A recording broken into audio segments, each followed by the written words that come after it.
예수님께서 이 세상에 오신 목적은 사람들에게 영원한 생명을 주며 그 삶을 더욱 풍성케 하려는 데 있다고 말씀했습니다. 그런데 우리 사람들이 살아가는 삶의 모습을 보면 어떤 사람들은 풍성한 삶을 누리며 살아가는 사람이 있고 어떤 사람은 그렇지 못한 것을 보게 됩니다. 이것은 영적인 면에 있어서, 육적인 면에 있어서 그런 대조적인 모습으로 나타난다고 하는 사실입니다. 예를 들어서 육신적인 건강의 모습을 살펴보면 육신적으로 건강이 풍성한 사람은 하루 종일 땀을 흘리고 그리고 힘들게 일해도 자고 나면 몸이 거뜬합니다. 또 다음의 일들을 넉넉히 감당할 그 힘이 생기는 그런 모습을 보게 됩니다. 그러나 건강이 빈약한 사람은 조금만 움직여도 힘이 듭니다. 다음 날에는 일어나기도 힘듭니다.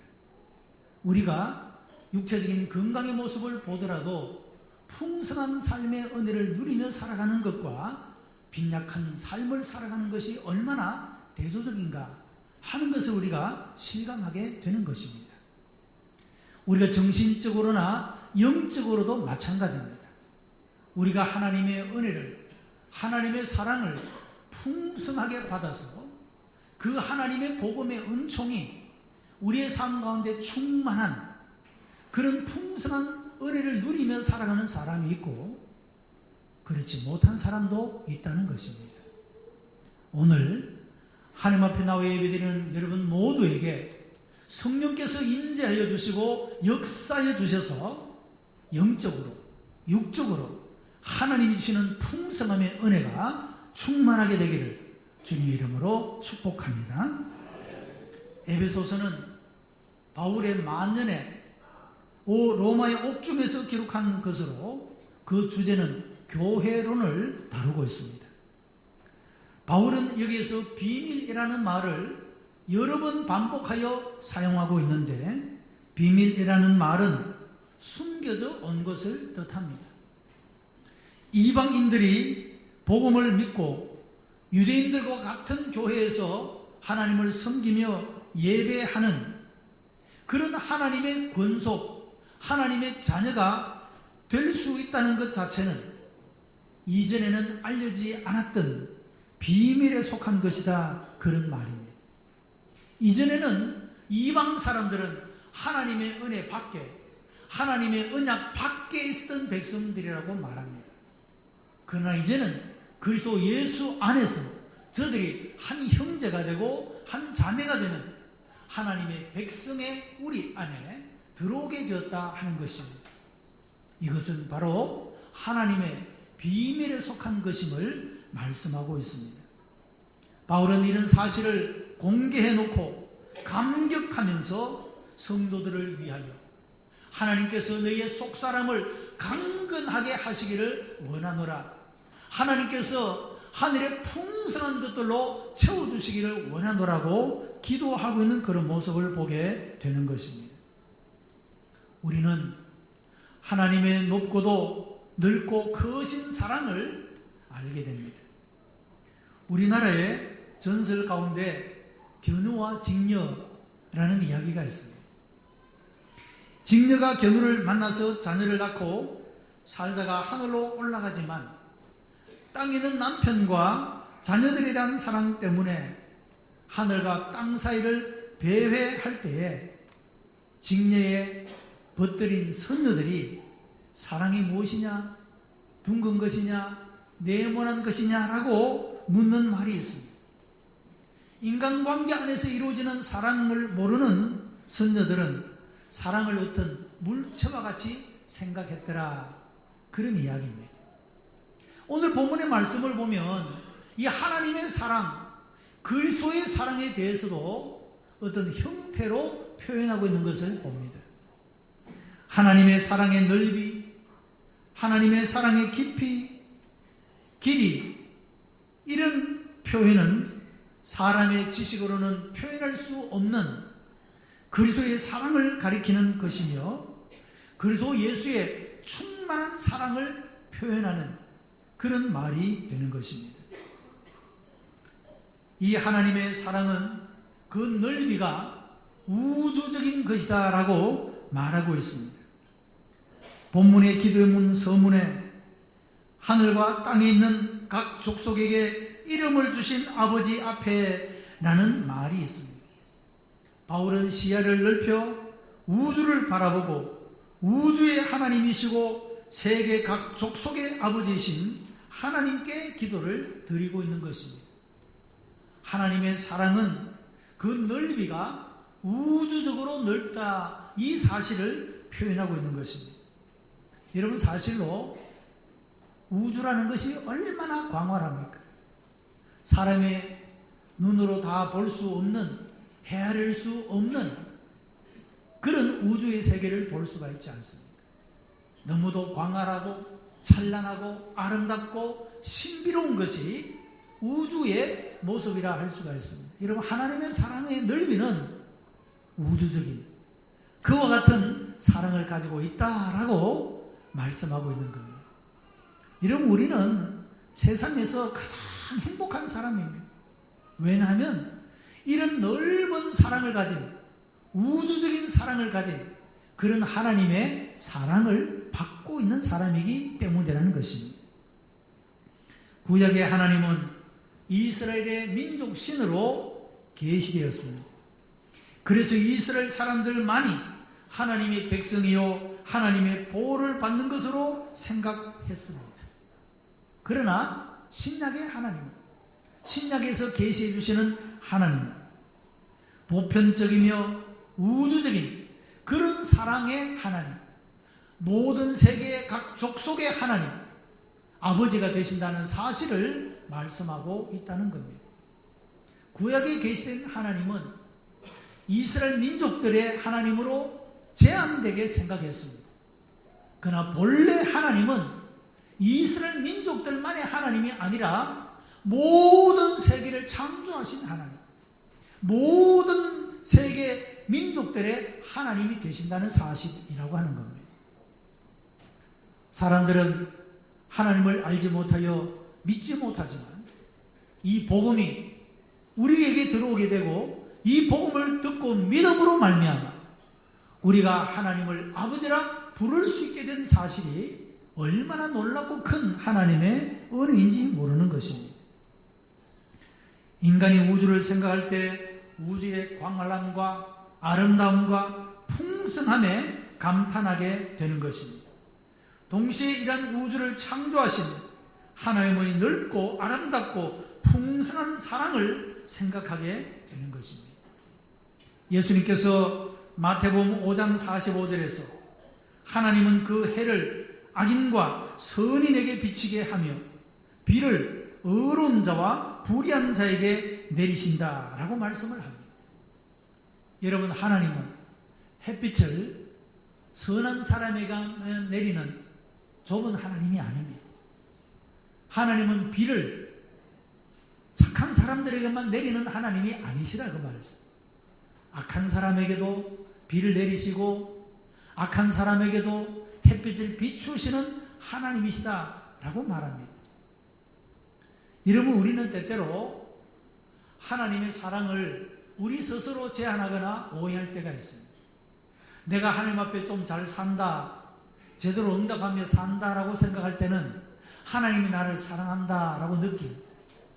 그러나 내가 뭔가 좀 부족하고 잘못되고 하나님 앞에 부끄러운 삶을 살 때는 하나님이 나를 사랑하지 않는다, 그런 마음을 가질 때가 있다라고 하는 겁니다. 여러분, 하나님은 한 번 하나님의 자녀로 택한 자는 끝까지 사랑하시는 줄로 믿습니다.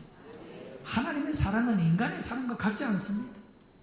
무슨 환경에 따라서 감정에 따라서 삐뚤어지는, 변하는 그런 사랑이 아니라는 겁니다. 하나님이 본래 우리를 선택하시고 사랑하실 때 우리의 어떤 조건을 보고 사랑한 게 아니라 그 말씀이죠. 그래서 하나님의 사랑은 우리 스스로가 실망스러운 삶을 살 때에도 하나님의 우리를 향한 사랑은 변함이 없다, 그런 말씀입니다. 사람은 간혹 지진이나 홍수나 가뭄, 천재지변이 일어나거나 혹은 감당하기 어려운 환난을 만날 때 하나님의 사랑을 의심합니다. 그러나 사람은 시련을 통해서 하나님을 찾게 되고 하나님의 섭리와 하나님의 넓은 사랑의 한 부분을 경험하게 되는 것입니다. 여러분, 우리가 정직하게 이야기를 해서 우리가 아쉬울 것이 없고 답답할 것도 없고 힘든 것도 없고 뭔가 간절히 원하는 것도 없는 그런 때에 우리가 하나님을 간절히 찾습니까? 간절히 소망합니까? 정직하게 말하면 그런 때에 사람들은 하나님을 별로 아쉬워하지 않습니다.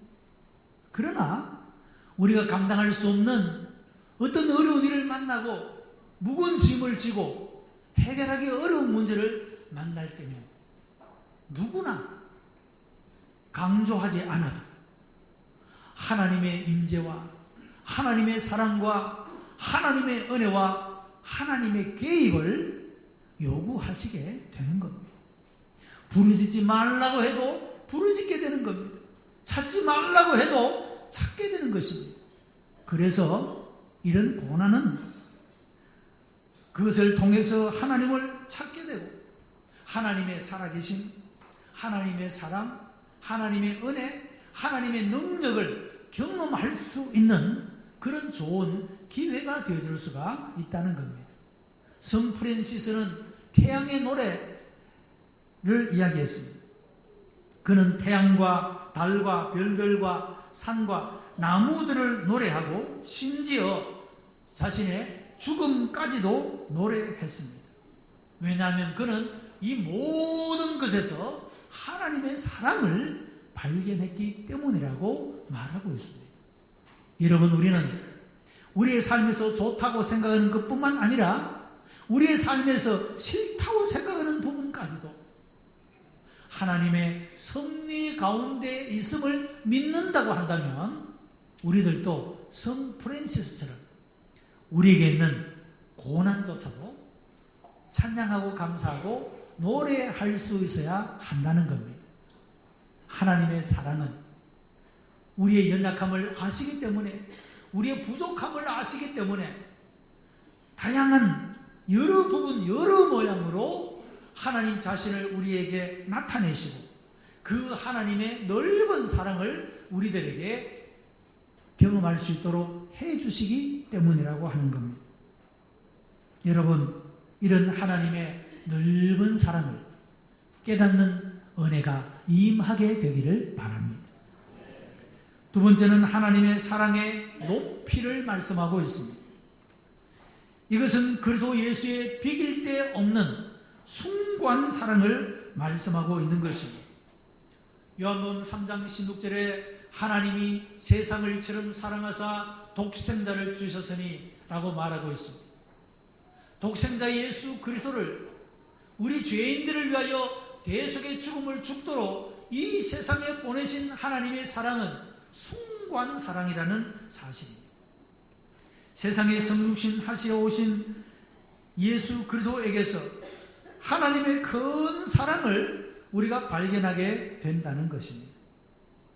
세상에 오신 그리스도의 일생에서 우리는 다른 누구와 비할 수 없는 높은 사랑을 발견하게 됩니다.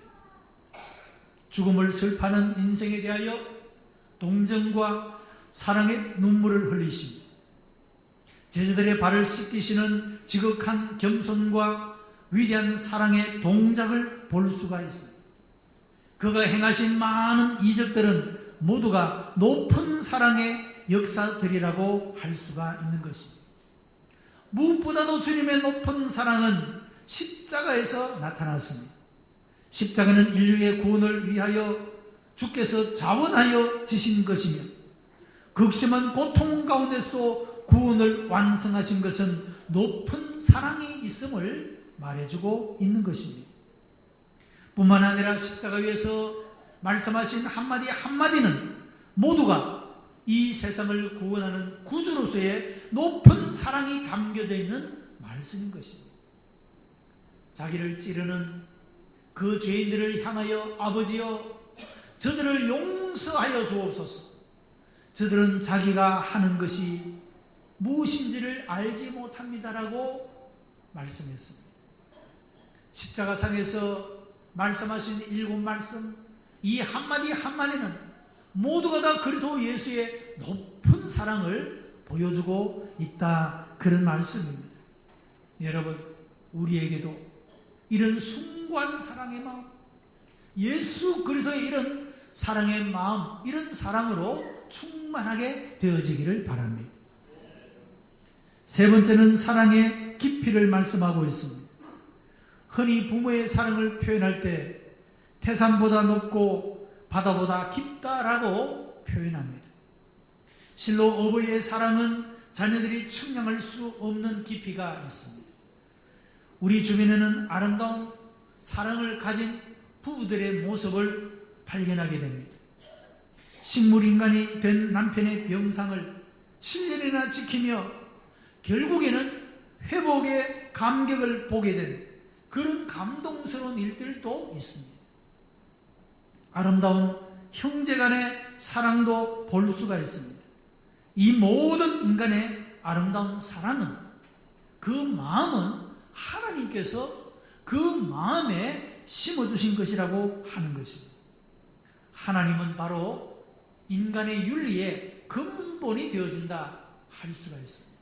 하나님께서 우리의 마음속에 그런 사랑의 마음을 부어주시지 않았다면 부모라고 해서 자녀들을 향한 그런 인정적인 사랑을, 혈육적인 사랑을 어떻게 나타낼 수가 있겠습니까? 우리도 인간인데, 우리도 힘들고 어려운데 하나님께서 자녀를 향한 무조건적인 사랑을, 그 마음을 부어주셨기 때문에 부모들은 하나님이 부어주신 그 마음으로 자녀들을 이와 같이 사랑하게 되는 겁니다. 부부와의 관계 속에서, 형제와 자매와의 관계 속에서, 친구와의 관계 속에서 나타내 보이는 아름다운 사랑, 흠모할 만한 이런 아름다운 사랑의 마음을 하나님께서 그 마음에 부어주셨기 때문에 우리와 그와 같이 사랑을 나타낼 수 있다는 것입니다. 예수님께서 겟세마네 동산에서 체포되실 때 제자들을 안전하게 피신시키기 위해 이 사람들은 가게 하라, 너희들이 나를 잡으러 왔으면 다른 사람들은 가게 하라, 그렇게 말씀하신 것을 봅니다. 또한 베드로가 칼로 대제사장의 종이었던 말구의 귀를 베었을 때 예수님께서 그 귀를 적시에 맞춰서 고쳐주신 것도 베드로의 신변의 안전을 위한 행동이었다고 할 수가 있습니다. 요즘으로 말하면 베드로가 사고를 친 것을 예수님께서 수습해 주신 것이다 할 수가 있습니다. 여러분, 이런 예수님의 행동과 말씀을 통하여 그리스도 예수의 인정적인 사랑, 이런 사랑의 깊이를 볼 수가 있다라고 하는 것입니다. 여러분, 지금까지도 사랑하는 삶을 살아오셨겠지만 우리가 사랑해야 될 모든 대상들을 향한 사랑이 더욱더 깊어가는 은혜가 있게 되기를 바랍니다. 부부간에도 삶이 더하여 갈수록 소원해지고 무심하고 소홀히 여기는 사랑이 아니라 더 귀하게 여기고 더 존중히 여기고 더 아름답게 여기는 사랑으로 사랑의 깊이가 깊어지고, 친구들 간의 우정적인 사랑도, 형제 간의 그런 사랑들도 더욱더 깊어져가는 은혜가 있게 되기를 바랍니다. 네 번째는 사랑의 길이를 말씀하고 있습니다. 그리스도의 사랑은 영원히 지속된다는 것입니다. 여러분, 인간의 사랑은 아무리 아름다워도 모두가 임시적일 수밖에 없고 변할 수밖에 없고 끝날 수밖에 없습니다. 죽음은 모든 것들을 다 없애버리는 것 아니겠습니까? 그러나 죄인을 부르시고 의인으로 만드시는 그리스도의 사랑은 영원하다는 것입니다. 여러분, 주께서는 우리를 사랑하시되 영원히 사랑하십니다. 그 영원한 사랑의 결과가 무엇입니까? 우리로 하여금 이 죽은 자 가운데서의 부활을 얻음으로 영생의 생명을 얻게 하심으로 하나님의 그 영원한 사랑을 이와 같이 우리들에게 나타내 보이고 있다는 것입니다. 사람의 사랑은 임시적입니다. 변할 수도 있습니다. 어떤 때는 사랑했다가 어떤 때는 미워합니다. 어떤 때는 순종했다가 어떤 때는 불순종합니다. 어떤 때는 신앙했다가 어떤 때는 불신앙합니다. 우리들의 마음은 끝없이 변합니다. 그러나 하나님의 사랑은 영원히 지속되는 사랑임을 말씀하고 있는 것입니다. 세상에 아무리 악이 성행한다 하더라도 그리스도를 통한 우리의 구원은 반드시 성취되며 이 하나님의 사랑은 우리를 향하여 영원히 변치 않는 사랑인 줄로 믿습니다. 우리 장로교 신조에 5대 강령이라는 것이 있습니다. 첫 번째는 무조건적인 선택을 말합니다. 하나님이 우리를 하나님의 자녀로 하나님의 백성으로 선택하시는 것이 어떤 우리가 선택받을 만한 조건을 가졌기 때문이 아니라 무조건적으로 우리를 선택했다 그 말입니다. 여러분 은혜가 되지 않습니까? 우리 어떤 조건을 보고 선택한 것이 아니라 무조건적으로 하나님은 우리를 자녀로 삼으셨다는 것입니다. 할렐루야. 이것이 하나님의 은혜입니다. 두 번째는 제한적인 속죄를 말합니다. 여러분 예수 그리스도께서 십자가에서 대속의 죽으심을 죽으신 것은 모든 사람을 위한 죽음입니다. 그러나 이 예수 그리스도의 속죄가 유효하게 되는 것은 예수 그리스도를 구주로 믿는 자에게 유효하다는 겁니다. 그래서 속죄가 무제한적이 아니라 제한적인 속죄가 된다 그 말입니다. 믿는 자에게 속죄의 효력이 발생하고 믿는 자에게 죄사함의 권세가 나타나게 되기 때문입니다. 세 번째는 전적인 타락을 말하고 있습니다. 여러분 어떤 사람은 그런 이야기를 합니다. 야, 저분은 예수는 안 믿고 교회는 안 나가지만 저 사람은 천국 갈 거야. 그런 사람이 있습니다. 정말로 그 정도로 선하게 사는 분이 있습니다. 그러나 여러분 성경은 모든 사람은 다 죄인이라고 말합니다. 우리가 잘 몰라 그렇지. 그 사람도 따지고 보면 다 불의함과 죄악과 타락의 모습을 가지고 있다는 거죠. 전적인 타락이라고 하는 겁니다. 어떤 것은 쓸만하고 어떤 것은 괜찮고 이것이 아니라 전적인 타락을 말씀하고 있는 겁니다. 여러분 전적인 타락은 전적인 멸망을 당하는 존재라 그 말입니다. 이런 전적으로 타락된 우리를 하나님은 은혜로 우리를 구원하여 주셨다는 겁니다. 네 번째는 불가항력적인 은혜라 그렇게 말합니다. 여러분 하나님이 우리들에게 나타내 보이시는 은혜는 우리가 거부하거나 항갈 수 없는 불가항력적인 은혜, 이 사실을 말씀하고 있습니다. 하나님은 그와 같이 하나님이 주도적으로 하나님의 뜻 가운데 하나님이 강권적으로 우리가 거부할 수 없는 그런 은혜를 베풀어 주시는 분이라고 말하고 있습니다. 다섯 번째는 보존의 확실성을 말씀하고 있습니다. 여러분 우리가 하나님 앞에 제대로 산다고 생각할 때는 구원을 확신합니다.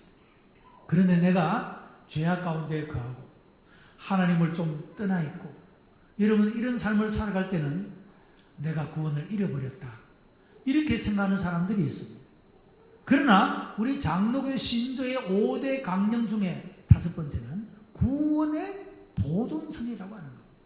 우리가 한 번 받은 구원은 어떤 이유와 상황과 어떤 것에도 의해서 변동되지 않는다는 겁니다. 구원의 보존성을 말하고 있습니다. 우리는 예수 그리스도로 말미암아 구원받은 자입니다. 여러분 이 구원은 절대로 빼앗기지 않습니다. 로마서 8장 35절에 누가 우리를 그리스도의 사랑에서 끊으리요? 환난이나 곤고나 핍박이나 기근이나 적신이나 위험이나 칼이랴 영원 불변한 그리스도의 사랑을 노래하고 있는 것입니다. 여러분, 하나님이 우리를 향한 사랑은 이와 같이 넓고 높고 깊고 그 영원성을 가지고 지속적인 사랑임을 말씀하고 있습니다. 여러분, 우리가 이 세상을 살아갈 때 우리 마음속에 가진 사랑이 빈약한 사랑, 겨우 나를 좋아하는 사람 정도만 사랑할 수 있는 사람, 여러분, 이런 사랑은 얼마나 빈약합니까? 예수님께서 우리에게 말씀해 주신 사랑은 어떤 사랑입니까? 하나님을 사랑하고 이웃을 사랑하고 원수도 사랑할 수 있는 사랑. 여러분, 원수까지도 사랑할 수 있는 사랑은 풍성한 사랑이 아니겠습니까? 그 원수로 인하여서 괴로워하고 힘들어하고 마음 아파하고 속상해하는 여러분, 그런 빈약한 사랑이 아니라 그 원수까지도 넓은 사랑의 가슴에 품을 수 있는 그런 사랑. 여러분, 이것이 하나님께서 우리를 향한 사랑이요, 또한 우리가 배워야 할 사랑이며 우리가 나타내고 열매 맺어야 할 사랑이라고 하는 것입니다. 이런 충만한 사랑이 여러분의 것이 되기를 바랍니다.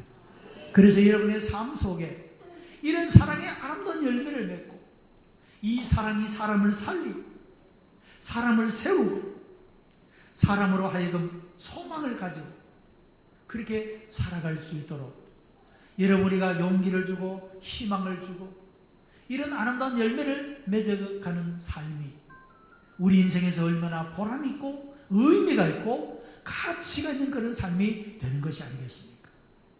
하나님은 우리들에게 영생을 주실 뿐만 아니라 풍성한 삶을 누리도록 오셨습니다.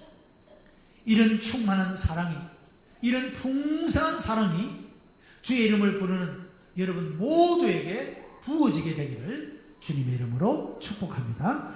기도하십시오. 은혜가 풍성한 하나님, 감사합니다. 우리를 사랑하시되 끝까지 사랑하시고 풍성한 은혜로 사랑하여 주시니 감사합니다. 이런 사랑의 마음을 우리에게도 부어주사 이와 같이 사랑하며 살게 하여 주옵시고 우리가 결단코 사랑에서 빈약한 사람이 아니라 풍성한 사랑을 가진 사람으로 인생의 걸음을 감사하며 기뻐하며 여유롭게 살아갈 수 있도록 은혜 베풀어 주시옵소서. 구주 예수 그리스도의 이름으로 기도드리옵나이다. 아멘.